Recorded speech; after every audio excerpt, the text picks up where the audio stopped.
৩৭ বছর বয়সী রূপা ও তার ছোট বোন মিম, যে বয়সে তাদের মা হওয়ার কথা ছিল কিংবা সন্তানের বিয়ে দেওয়ার স্বপ্ন দেখার কথা ছিল, সেই বয়সেও তারা রয়ে গেছেন শিশুর মতো।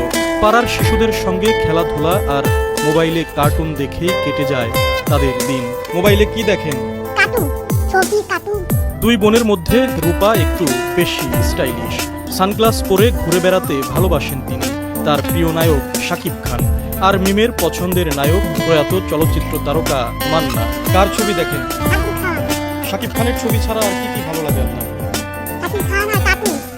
তাদের সমবয়সীরা অনেক আগেই বিয়ে করে সংসার করেছেন, হয়েছেন সন্তানের বাবা মা। কিন্তু রূপা ও মিম আজও সেই ছোট্ট শিশুর জগতেই আটকে আছেন। রূপা আমাদের সমবয়সী, কিন্তু আমরা সবাই সেম একই মাপে। আমরা অনেক বড় হয়েছি, অবস্থা অনেক ছোট আছে। বহুদিন থেকে আমরা দেখছি, আর কেউ বড় হয়েও না, একেবারে সর্বনিম্ন ছোট মানুষ যারা বলে পৃথিবীতে, ওরাই একমাত্র ছোট মানুষ। তাদের বাবা আব্দুর রশিদ একজন কৃষক এবং মা ফাতেমা বেগম গৃহিণী। 3 সন্তানের মধ্যে সবার বড় রূপা, যার বর্তমান বয়স 37 বছর। সবার ছোট মিমের বয়স 30 বছর। মেঝো ছেলে নূর আলম জিকু জন্মেছেন এবং বেড়ে উঠেছেন সম্পূর্ণ স্বাভাবিকভাবে। রূপা মিম আমাদের থেকে অনেক বড়, ঠিক আছে, বড় হয়ে এখন ওরা অনেক ছোট। এখন আমাদের এগুলা ছোট ভাই বোন আছে, ওরা হচ্ছে আমাদের ছোট ভাই বোনের খেলা খেলে। আল্লাহর কি রহমত, আল্লাহ এখন ওদের স্বাভাবিক করতে পারেনি, কিন্তু এখনো ওই অবস্থায় আছে যে এখনো ছোট ছেলেপিলে আছে, যেগুলা 2-3 বছর ছেলেপিলে আছে, সেগুলোর সাথে ওরা এখনো খেলাধুলা খেলে। জন্মের সময় রূপা ও মিম দুজনই ছিলেন অস্বাভাবিক ছোট আকৃতির।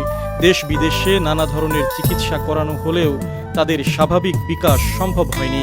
চিকিৎসকদের ভাষ্য অনুযায়ী হরমোনজনিত জটিলতার কারণেই তারা স্বাভাবিকভাবে বেড়ে উঠতে পারেননি।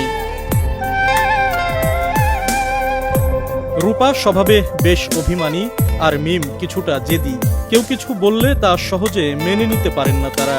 রেগে গেলে ঘরের জিনিসপত্র ছুঁড়ে ফেলেন বা আছাড় মারেন।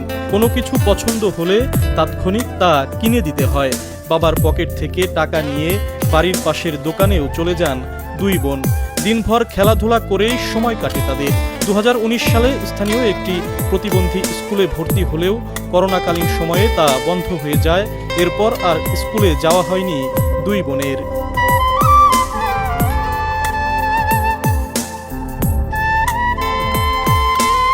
রূপা ও মিম চুয়াডাঙ্গা জেলার আলমডাঙ্গা উপজেলার 18খাদা গ্রামের বাসিন্দা।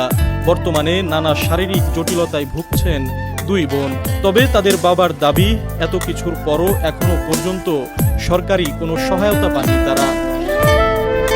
জীবনের প্রায় 4 দশক পেরিয়ে গেলেও রূপা ও মিমের পৃথিবী আজও শিশুদের পৃথিবী। বয়স বাড়লেও থেমে আছে তাদের বেড়ে ওঠা, আর সেই বাস্তবতাই প্রতিদিন বয়ে বেড়াচ্ছে